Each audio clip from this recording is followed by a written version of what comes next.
Okay, so I did stand-up. I performed stand-up comedy in a sold-out comedy club full of 250 people just 3 days ago.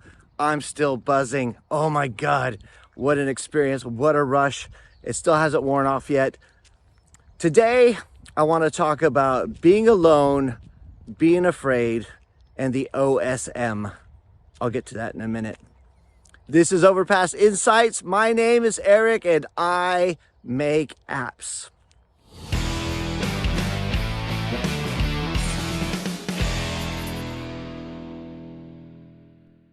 Yeah, so 3 days ago in Brighton, performed stand-up as the end of a comedy course that I've been taking, and it was terrifying. Oh my God, I was so scared to go up there. Even just the build up to the night, it was like, oh my God. People could see it in my face. Eric, you all right? You're just, you're kind of on edge. It's like, no, I'm good. I'm just, going over my material, make sure I have everything right. And it all went really, really well, surprisingly well, which is relieving, I guess, but it was really, really good. Last year when I turned 50, I think I was telling you guys about, I wanted to do something new with my life, try something different, try something I've never tried before, and try to do something that just really, really scares me. Something that, I would have wanted to do in my younger years, but I was like, ooh, no, I'm not ready for that. Right. So I signed up for a comedy course, and it was easy back then, back a year ago, because it was like 6 months into the future. I was like, oh yeah, I pre-booked it. And then when the time came to do it, I was kind of scared. I was really scared. In fact, I would try to get other people to do it with me. I was trying to get some of my friends to do it. Hey, you want to do this class with me? And they're like, no. Try to get, some of my family members to do it with me, but no. In the end, I had to go do it by myself, which has to do with like a lot of things in my life have been that way. Over the years, I've done things every so often that scare me, and I'm not a brave person. Like I am I'm probably, there are times, when you're in your heart of hearts, you think, I might be one of the most scared people out there. Right? You're thinking, as a kid, as a teenager, I was the shy kid that never talked, that just always moved to a new school, who had trouble making friends. But over the years, every so often, I kind of feel like, is this it? Is this life? A lot of them come along milestone birthdays. I started Overpass just after I turned 30, thinking, I got to do something with my life. I released my first app at the age of 40, just almost, a couple months after my 40th birthday. And that started a whole new chapter. This time, the 50, let's do a little bit of stand-up comedy a couple years ago. But then there's also other things where a couple years ago, just joining a boxing gym and going in there and saying, I'm going to learn how to box. I want to learn how to do that. Terrified me. Walking into that gym thinking, who am I to be doing this? I have no reason being here. I shouldn't even be here. All right, throughout my life, I've done this. I've done the bungee jumping, the skydiving, the cliche stuff, run the marathons, got myself into situations where I thought, I have no reason, no business being here. Even releasing the first video and the subsequent videos. Like, who am I? Who is Eric Wroolie to be doing a video? Just being scared and doing something on your own.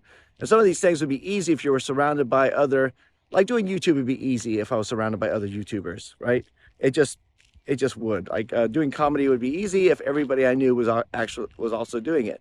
But that's not really the case. It's always been, I want to try something, and I don't want to be alone, but most of the time when you try something new, you are alone. I think the famous Eleanor Roosevelt quote is, do something every day that scares you. I wish I could say I was that way. I don't do something every day that scares me. A lot of my days are they're just days, they're just days, right?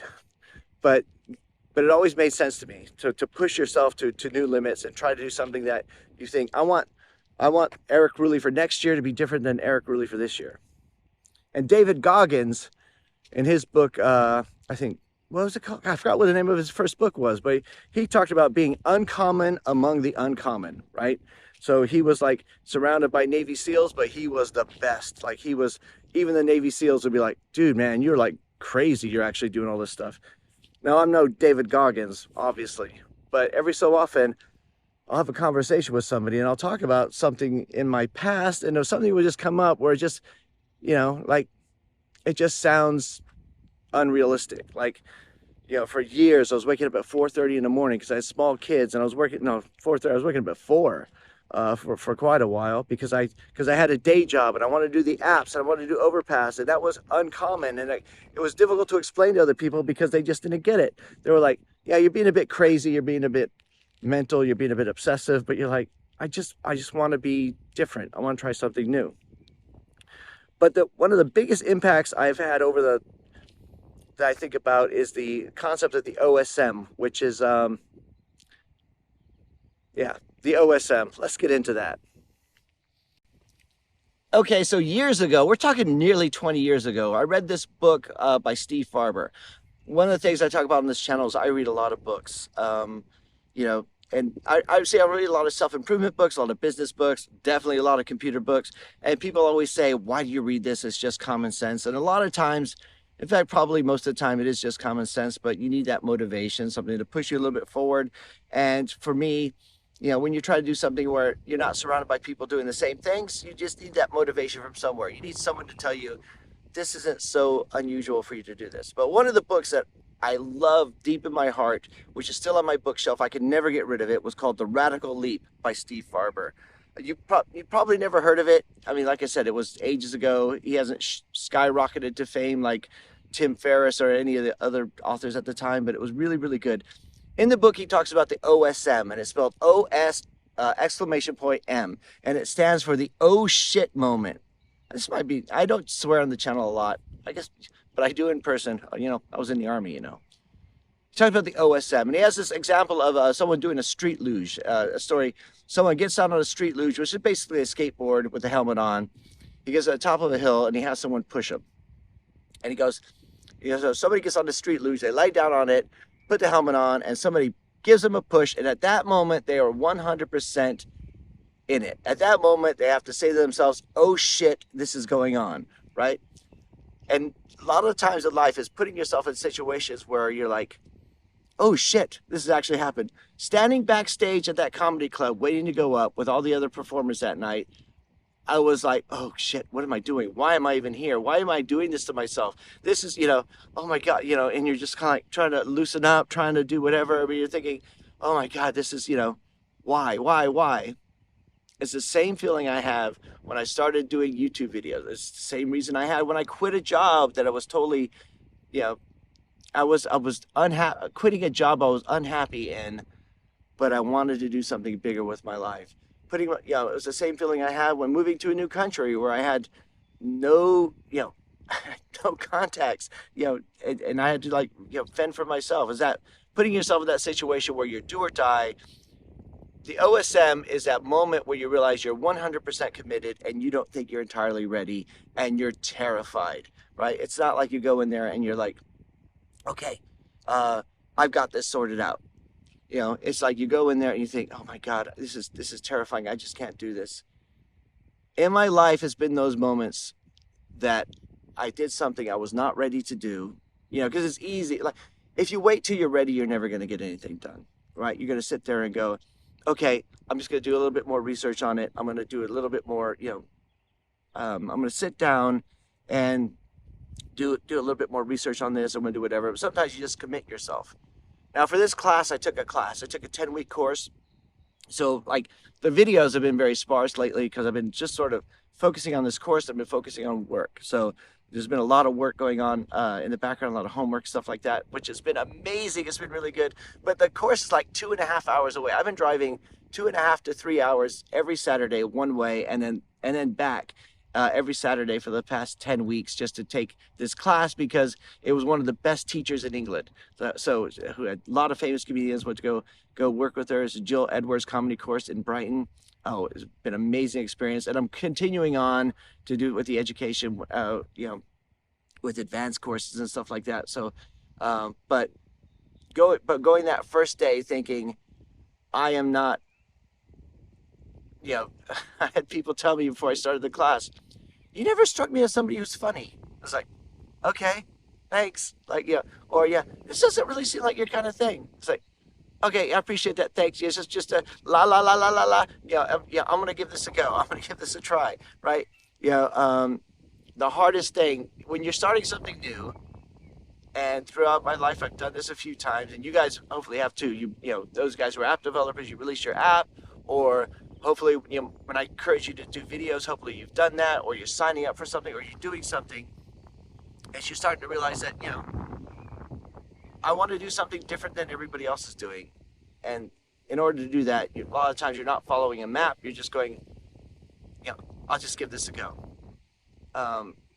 And I'm kind of all over the place. I'm still buzzing. I am still so buzzing from it. It was such a great experience. It was like, you know, that terror of being backstage, hearing them call my name and go forward, go up there, and this, you know, and the lights and the crowd and the laughter and everything like that was just really, it was a great experience. I say this to you because, first of all, I'm proud of myself. You know, just like everybody else, I have my hardships. I have people who don't believe in me, people who let me down, people who break my heart. You know, there's been times I've stumbled, there's been times I've failed, times I've done something I'm embarrassed about, something stupid about, but all of that pales in comparison to the accomplishments. And it's easy to sit on the sidelines or to just let another day go by. Like I said, last year when I turned 50, everyone kept saying, age is just a number.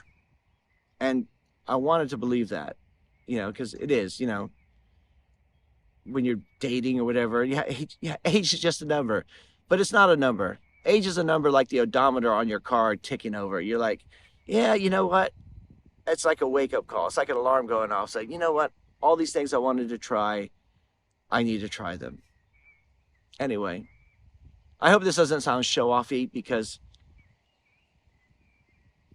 you know, because it isn't. Like I said, I'm terrified. I'm alone. I'm trying to get other people to do it with me, and I couldn't get them to do it with me. So a lot of the things, doing Overpass, doing apps, doing the YouTube videos, is like, it's just me doing it alone, thinking, I'm going to figure this out as I go. I'm going to, you know, and, you know, sometimes there's a class, sometimes there's something else, you know, and, you know, every so often I make a list of things I've accomplished in my life, and the majority of the time is me just, you know, thinking, is making that decision, making that, sitting on the luge at the top of the hill, that oh shit moment where you're like, oh shit, here we go. Oh shit, I committed myself. Oh shit, I told everybody I was going to do it. Oh shit, who am I? Who am I to actually try this? What kind of audacity do I have to actually think I'm worth enough to actually give this a go?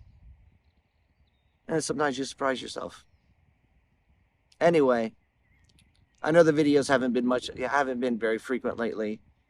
Thank you so much for watching. If you liked it, you know, like and subscribe. And in the comments, you know what would be great? Tell me about an OSM at that oh shit moment that you've had in the past. And, you know, if you can find it on Amazon, if it's still on Amazon, The Radical Leap, the book by Steve Farber. It's a business fable. It's a little corny. Actually, it's probably really corny. It's one of the, you know, back in the beginning when I first started reading business books. But it's a really good read. Anyway, that is it for today. Stay healthy, stay safe, and I'll talk to you again next time.